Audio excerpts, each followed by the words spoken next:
Good morning, ladies and gentlemen. Thank you very much for the invitation. This is my fourth time in Romania. I hope this is not the last, but one of the first visits here. And actually, I was asked to present on HTA systemic implementation in Romania. What are possibilities? What you could do about institutionalization of HTA, how HTA agency is supposed to be established here and could be established here.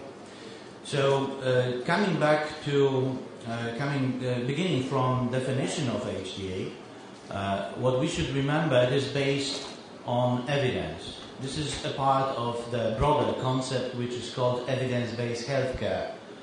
Developed by Professor Mew Gray from UK, and it is based on evidence on clinical issues, on efficacy, on safety profiles of the analysis is usually comparative, and also it is based on cost data, valid cost data.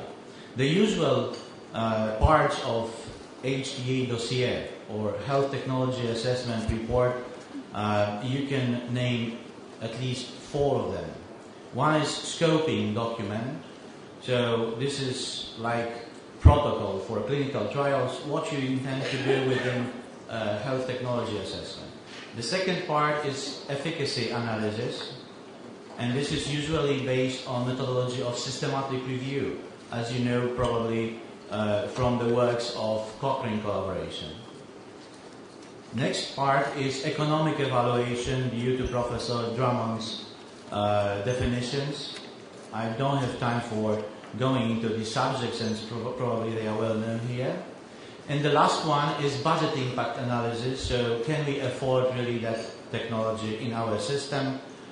What is it going to replace, and what resources we need to finance that new technology in the system? I will not be talking about HTA itself. I will be talking about systemic implementation of HTA, as I mentioned, and I was asked for. Background shortly, I don't want to go into details here, just to mention and highlight a few things. I used to be a member of Board of Directors of Health Technology Assessment International in years 2004-2007.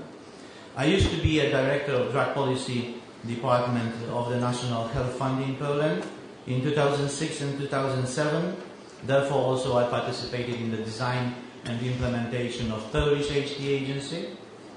And in years 2007-2008, I used to be a team leader of the World Bank project in Serbia on systemic implementation of HTA in Serbia. It was actually on a feasibility study on HTA agency in Serbia, but also on improvements in management of basic benefit package with its various parts in Serbia. So these were probably relevant things for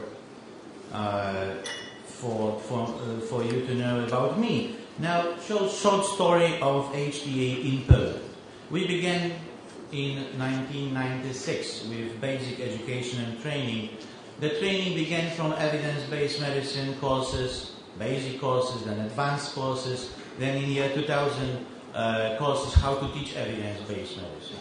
This is very important. I believe that the crucial thing for systemic implementation of HTA, it is building capacity within the country.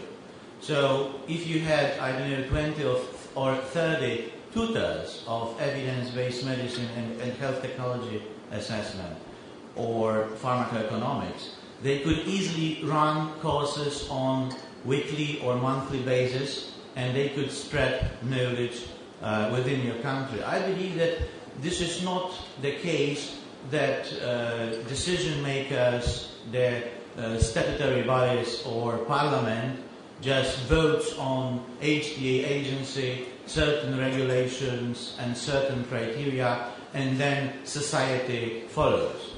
I believe also that it is not the case that you build capacity, you have people knowledgeable in evidence-based medicine and health technology assessment in, let's say, relevant numbers, and then they influence regulatory bodies to have HTA implemented within the country.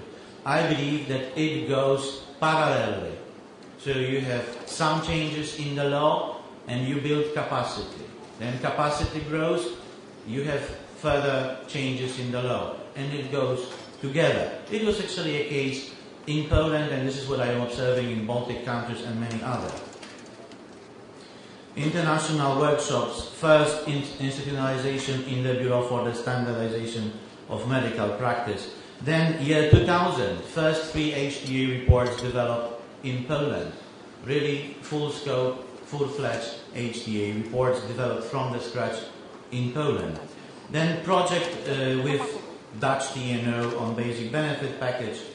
Some companies, so market of HTA doers growing. Then establishment of CSTAC, this is Central and Eastern European Society of Technology Assessment in healthcare. We were granted, and we were honored to be able to organize the largest event in the world on HTA. This is HTAI annual meeting in Krakow in Poland. I was the chair of the local organizing committee. Then in 2005 we established Achtapol, which is Polish HTA agency, governmental body, first by decree, then in year 2009 by law. Then very important factor, we have HTA guidelines in place. You may visit the website of our HTA agency and you will find those guidelines in English. Actually, these HTA guidelines, these are quality requirements. So what government expects from the companies applying for reimbursement, what HTA dossier, what analysis they're supposed to submit to our HTA agency. These are quality requirements in general. Now we have new law on basic benefit package and also new law on pricing and reimbursement.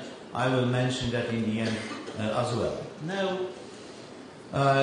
definitely, sooner or later, on your pursuit towards evidence-based healthcare, your Minister of Health, your statutory bodies will pose the question as it was posed in Serbia in year 2005 already. So the question is, we have need for HTA. We have need for evidence-based healthcare in our country. Now, we would like to have HTA agency. Maybe not like agency, separate organizational body, but maybe as a functionality of the system. But definitely we need to have HTA in our system.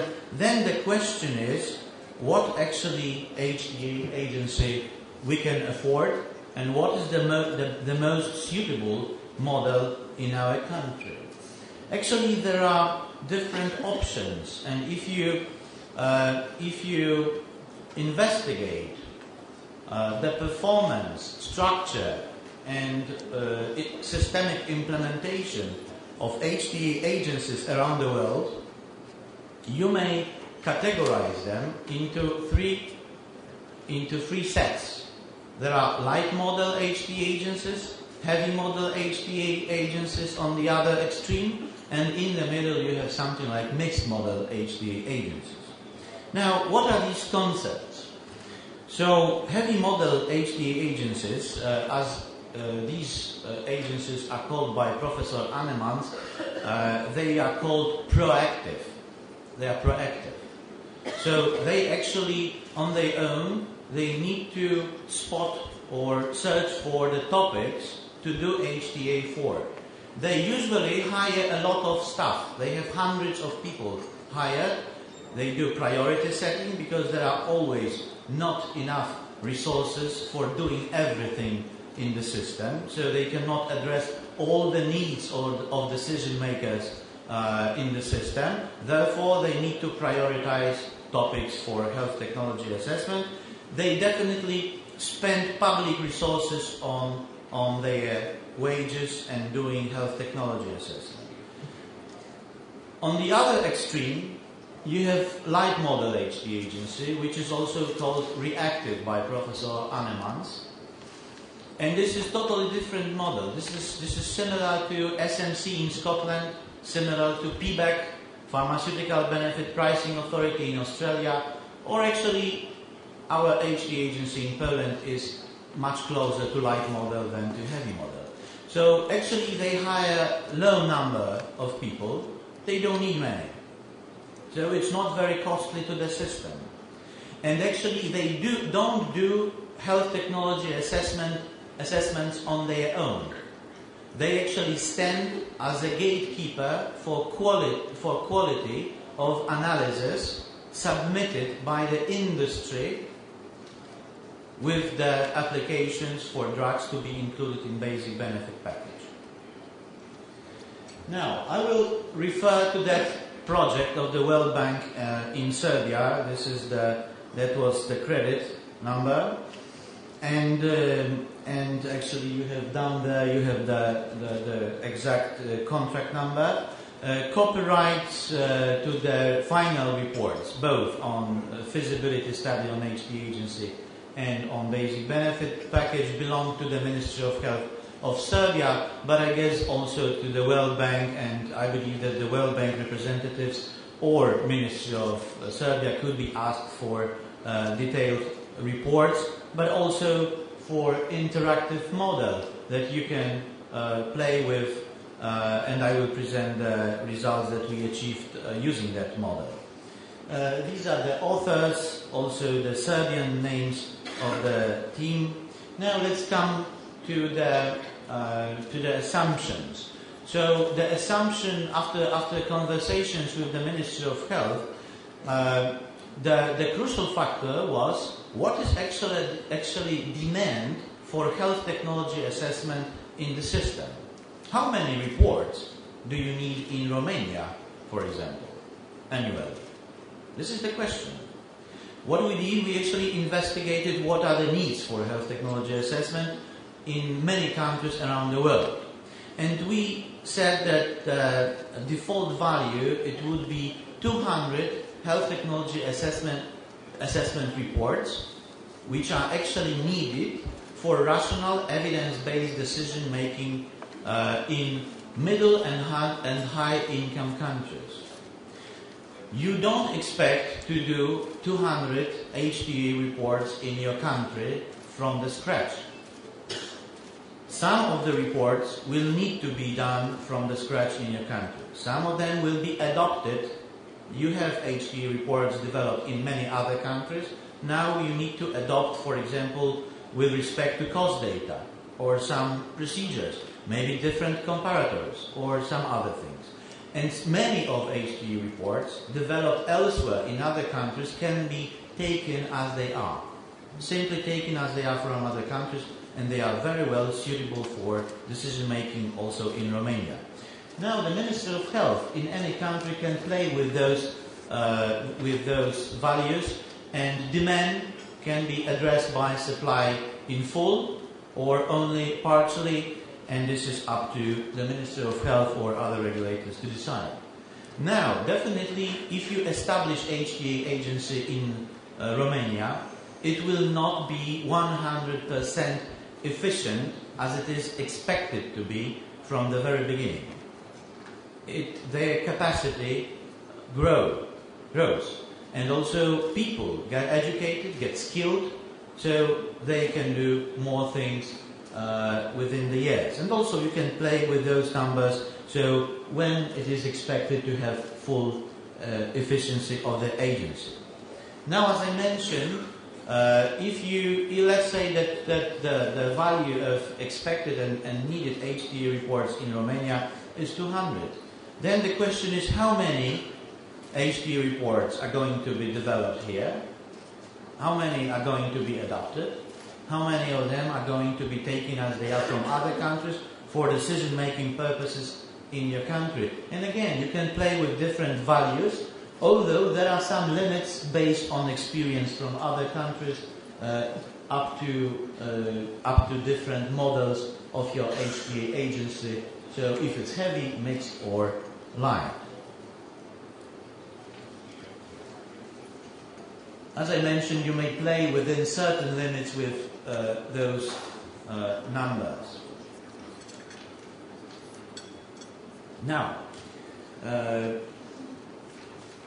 This is the default value. 200 analyses a year. 200 HTA reports are needed in Romania for decision-making purposes, if it's going to be rational, transparent, and let's say evidence-based due to standards of evidence-based healthcare. Now, if you calculate, if you take this number as default value, then there are many other questions following, and you need to address those questions before you establish any HTA agency in your country. Now, how many people, how many people in the staff of HTA agency do you need? And actually, if you are going to have a heavy HTA model agency, then you need to have 300 people hired. If it's mixed, then about 81. Then if it's a light model, then you need about 14 people in your country, and you will address the demands of the decision makers. Now, what are the costs? You see the costs in euros as calculated for Serbia. I believe that this is similar. Maybe in your country it will be a little higher, but the differences are probably similar for Serbia and for Romania. It is easy to give different inputs specific for your country to the model, and you will get the results specific for your country.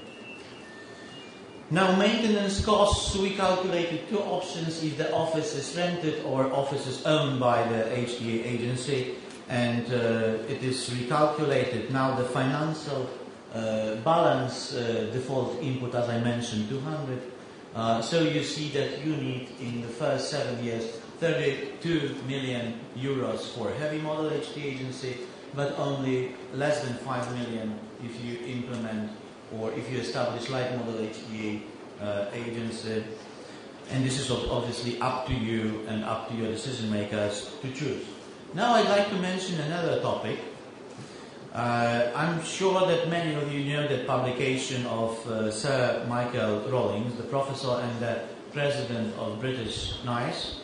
NICE is National Institute for Clinical Excellence, and he is the president of this HTA agency in UK. I actually changed that chart a little bit. And what you see here is that this is cost per quality adjusted life year, or cost per life year gain. So how much health you can buy with certain amount of money. So you need to pay extra money for extra health benefit. And the higher, the more you have to pay for extra health benefit, the further to the right you are for certain health technology. Now, the more costly is to get extra quality or get extra leg, the decision makers are less willing to cover that technology. So probability of rejection of application for reimbursement actually grows. And definitely we have many health technologies in area B. Area B with very high, it's very costly to get extra health benefit. For example, you have lung and heart transplantation. It is very costly. This is and efficacy is still, let's say, not as we could expect, but it's still beneficial. The question is it done in Romania? I'm sure it is, and also in many other countries it is paid, but the access to that technology is limited. There are many other health technologies which are placed right here. But also you have in area A, you have very many technologies which there are no doubts about their efficacy. You know that health benefit is very high and they are not costly. Plenty of drugs that are reimbursed here, plenty of technologies used in all hospitals in all developed world. They are actually not very costly and they have great value with respect to healthcare. Now, the question is, where are the new products priced if they are going to be introduced to healthcare in the world? They are somewhere here, on that steep area. And the question is, if something is cost effective in UK or Switzerland, will it be costly in Hungary or Serbia? Sometimes yes. but sometimes no. Definitely the richest countries have thicker wallets, right? Their affordability is much higher. Therefore, the innovation is easily adopted or intaken in those countries. While in middle income countries like Poland, it might be different. And then there are many rules. HTA is actually a tool to assess what is health benefit, what are the incremental costs, can we afford it, and on what basis. Now, this is the system in Poland that we have after the new law on reimbursement. Actually, I placed here two possibilities. So finally, somebody takes a decision. That means signs under decision on coverage of certain technology. In different countries, it's different. It could be Minister of Health, could be certain council, could be HTA agency even. As nice, if they say no, then it is no for payer. They don't have to. They cannot pay for certain technologies. But before the decision is taken, we have the whole process of decision making. So this is something what comes before final decisions on coverage. And actually, I can fully understand your Minister of Health and other decision-taking bodies that they are afraid of taking decisions because the risk of taking wrong decision in plus, but also in minus, is very high if you don't have insight to the real value of new drugs and also of the cost that they raise in the system. Therefore, they need HTA to get that insight to benefits and costs, incremental benefits and costs of certain technology. Therefore, before that, you have the whole decision-making process. And it's also done by different bodies. In Poland, decision is being taken by Minister of Health, while we have Transparency Committee or Consultancy Council, if you prefer, to deal with appraisal. Now you can have two models of HTA agency. If you have heavy model, they do HTA on their own. If you have light model, you need HTA guidelines, and they accept HTA reports with the dossiers, with applications for reimbursement. Now it is also embraced with pricing policy, with risk sharing, and well consideration of prices by industry. I just like to highlight in the end of my presentation that there is a great risk, even greater, for risk sharing as cost sharing agreements in middle and low income countries, and you can bet that that HTA is also there. This is also the basic tool in pricing policy. Obviously, complementary health insurance is the next story, also in Poland. Thank you for your attention. If you have any questions, this is my email address. Thank you.